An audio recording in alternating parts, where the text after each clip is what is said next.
चाहो कि नाम की दौलत मिल जाए तो नहीं मिल सकती।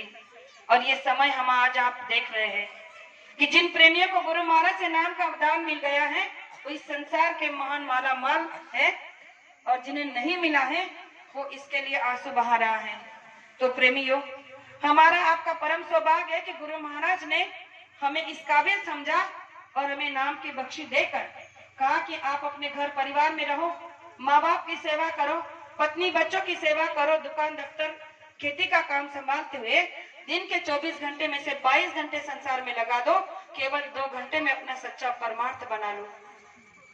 ना हमने घर बार छोड़ने के लिए कहा, ना हमें गिरिगंधा गुफाओं में जाने को कहा, ना ही संन्यास लेने को कहा, बल्कि घर गृहस्थी को संभालते हुए माँ बाप और पत्नी बच्चों के बीच में रहते हुए हमारा परमार्थ करने का रास्ता इस संसार में अगर कोई दे सकता है तो वो परम पूज्य बाबा जय गुरुदेव जी महाराज।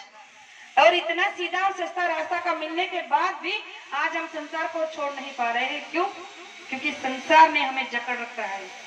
गुरु महाराज ने कहा इस संसार ये तो नाश्वर है और इसको तो आपने हर जन्म में किया। जब भी आपको जन्म मिला, जो भी योनि मिली, कीड़े मकोड़े पशु पंछी जानवर की, आपने हर योनि में संसार किया।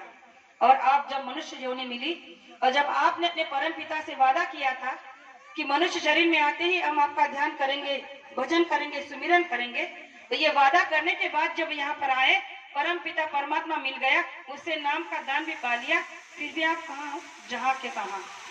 इसलिए प्रेमियों, ये नाम बड़ा ही बेशुमार है जिसके पाने के लिए कई कई जन्म साल वर्ष बीत जाते हैं। एक छोटा सा प्रमाण देना चाहती हूँ और अपनी सेवा को विराम देना चाहूंगी।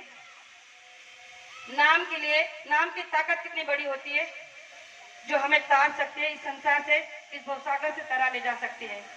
एक बार नानक जी अपने एक सेवक मर्दाना के साथ प्रचार के लिए निकल पड़े। प्रचार प्रसार करते करते रास्ते से जा रहे थे तो चलते चलते शाम हो गई। एक नदी के किनारे वो रुक गए और नदी के किनारे रुके, वहां पर एक छोटा सा तालाब था और ठंड का ऐसा महीना था तो वहीं पर रुक गए। अब नानक जी ने अपने शिष्य मर्दाना से कहा कि देखो भाई, शाम हो गई है, अभी यही रुकना होगा, लेकिन रुके हैं तो खाने का व्यवस्था करनी होगी क्योंकि भूख लगी है, जाकर कुछ रोटियां बना लो, कुछ रोटियां सेक लो।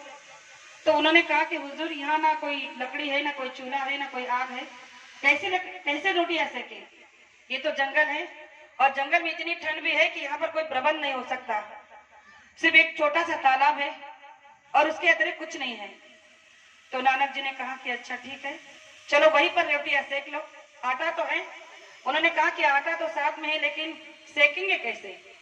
जाकर जब वो तालाब के पास गए, उन्होंने जैसे ही तालाब को छुआ, उस ठंडे पानी को जैसे ही छुआ तो वो उबलता हुआ एक सैलाब बन गया और वो तालाब का पानी इतना उबल रहा था कि उसमें से बहुत